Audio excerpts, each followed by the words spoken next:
Samantala, may naging direktiba si Pangulong Ferdinand R. Marcos Jr. tungkol sa patuloy na pagtatanggol sa West Philippine Sea. Yan ang ulat ni Patrick De Jesus. Isa ang external defense ng Pilipinas sa naging sentro ng Command Conference kahapon ng Armed Forces of the Philippines na pinangunahan ni Pangulong Ferdinand R. Marcos Jr.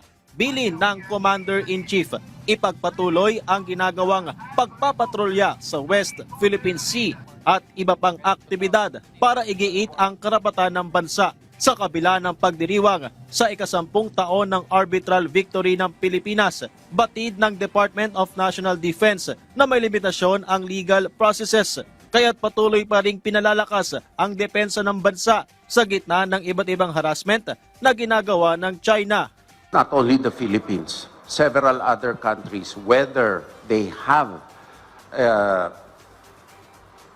territorial contests or not, are actively strengthening their internal defense capabilities because of the fear of the unknown.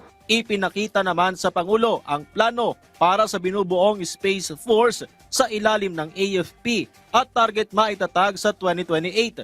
Una itong natalakay sa 2025 Year-End Command Conference na mismong si Pangulong Marcos Jr. ang nagsabing mahalagang magkaroon ng military satellites.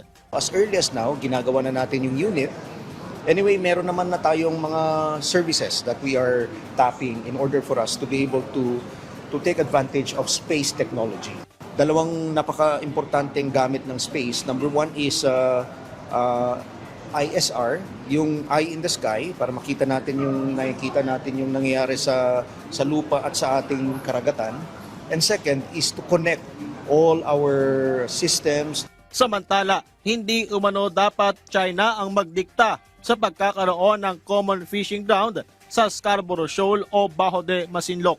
Ayon kay retired Supreme Court Associate Justice Antonio Carpio, dati nang isinaad sa 2016 Arbitral Award na isa itong traditional fishing ground. Sinabi naman ng Philippine Coast Guard na questionable ang sinseridad ng China dahil biktima sa kanilang paninindak ang mga Pilipinong mangingisda.